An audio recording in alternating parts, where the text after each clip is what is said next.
From I joined university all the way until I graduated. This is the part of the university that you often get to see. What you don't see as often is where I shot the majority of the material for this knowledge clip. That is the Warande forest, that is our immediate neighbor. And it's the perfect scene for a knowledge clip on common pool resources. Let me show you how close it actually is.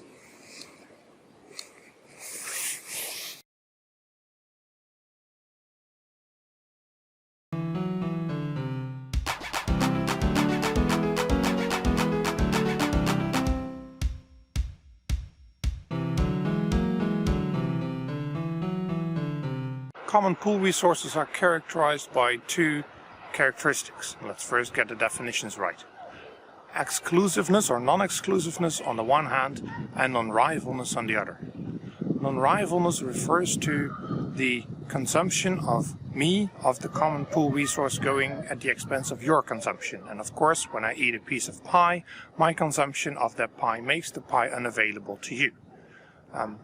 In contrast, if I enjoy a sunset or a nice walk around the forest, that does not restrict your ability to enjoy that same sunset or the same forest. So the rivalness of a good relates to the extent to which my consumption of that good goes at the expense of your ability to consume that same product.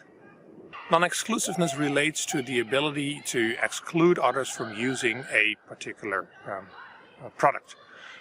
If you think about a piece of pie, then I can use that product myself, and I can restrict you from using my pies. So that is not a non-exclusive product. That is an exclusive product.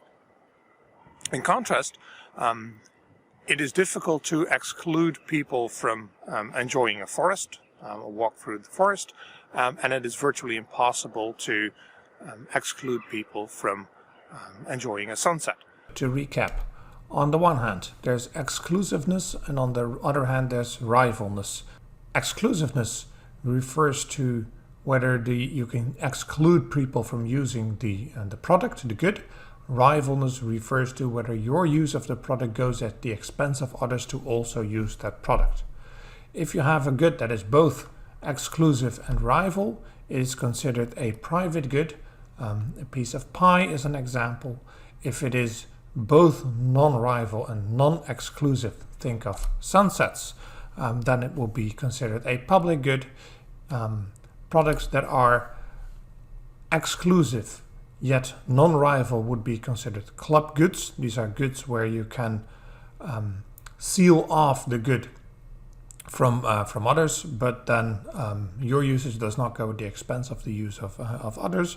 Think of internet access, journal subscriptions, and a good that is rival yet not exclusive is considered a common property. So mind that there's a bit of confusing terminology here, and that common pool resources are defined partly by what others also refer to as common property resources. The point is that in practice, this is of course not a neat 2x2 design, but rather goods are to a larger extent exclusive and to a larger extent rival. And particularly those goods where my consumption go at the expense of the consumption of others, and where it is difficult to exclude others from using it. These are the topic of the video.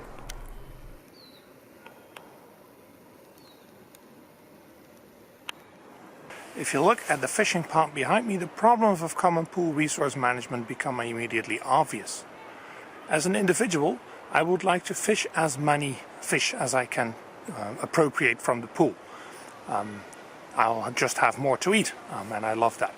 As a group, the users of the fishing pond would rather have me restrict my consumption of fish from the pool. Also, if it comes to maintenance, the group would like all of us to contribute equally to maintaining the group, but there's a clear free rider problem. The individual, that's me, has a limited interest to maintain the pond, because if I would engage in effort to maintain it, part of the benefits would also accrue to others. So there's two divergences of social and private interest, both in the appropriation of resources from the common pool. I want to use more than I'm supposed to, and also in its maintenance.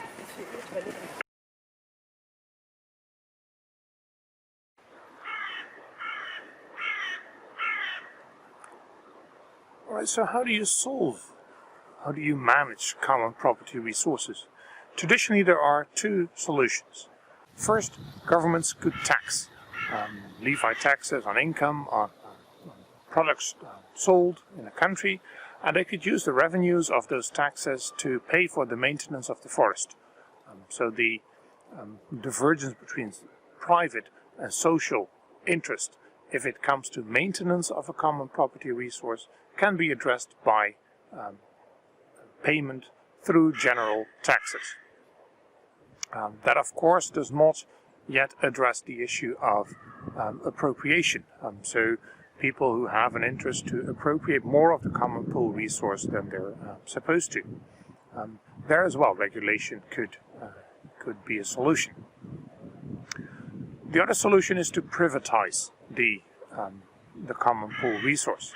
That is to make private property of this previously publicly owned resource. Now, of course, the risk is that they would take all the trees and put them in a tree museum and charge the people $1.50 to see them, or to pave paradise and put up a parking lot. Of course, we would never do that with our beautiful forest near Tilburg University. Alright, so we've now seen two solutions to common pool resource management problems: regulation and privatization.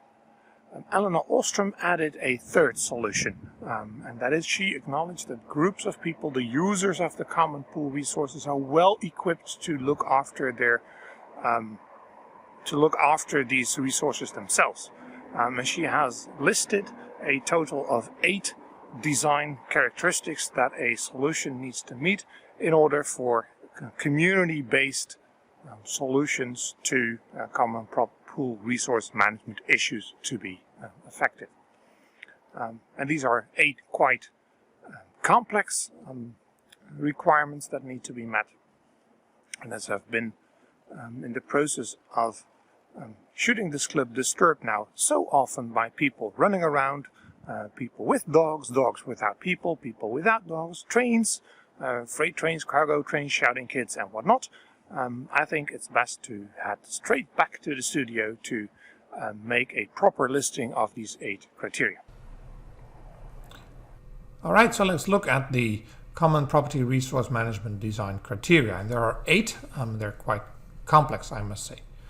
First, well-defined boundaries. So it should be obvious, or it should at least be well-defined, who is considered a user of the common property resources and who is not.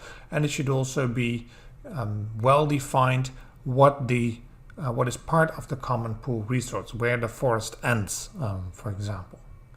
Second, there should be congruence between appropriation and local conditions and provision rules. That is to say that what I take out, so what I appropriate from the common pool, should be in line with local conditions and the rules that apply. Generally, one could say that one of these rules could be that you shouldn't take out more than would be considered fair.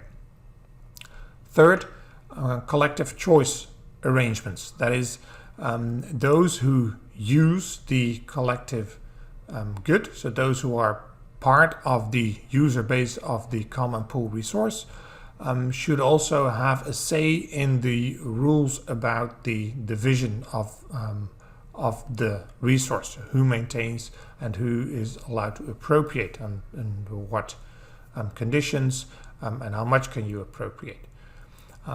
So there should be collective choice arrangements, some kind of a democracy perhaps, that gives the users a say in the rules on how the CPR is managed.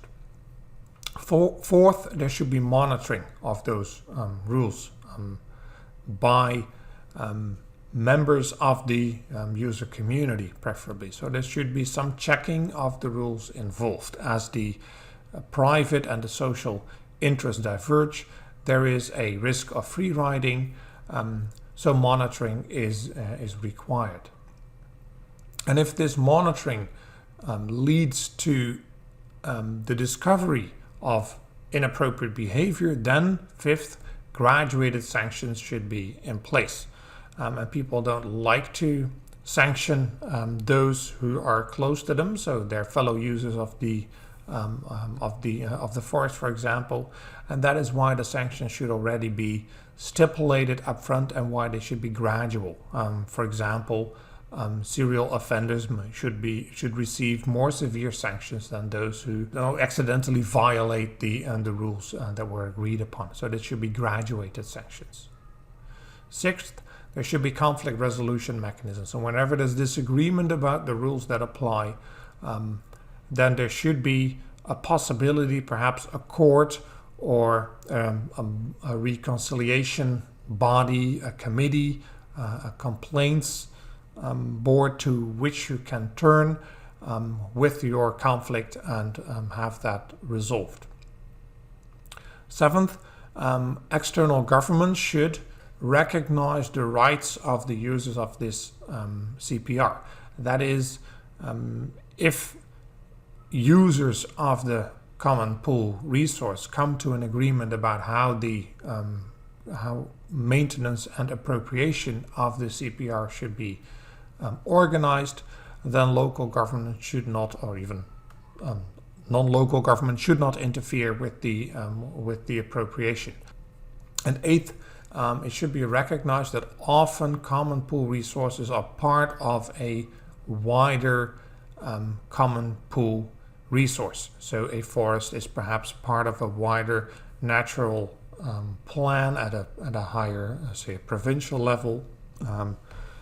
Ponds are connected, irrigation systems are connected or connected to rivers, and this nesting of the resource itself, as well as the nesting of the rules that were agreed upon in wider jurisdictional rules, should be acknowledged by the regulator. So these are the eight principles, the 8 design criteria of CPR management. And now let's go back into the field. So let me say goodbye from the forest that I started this clip with. Goodbye.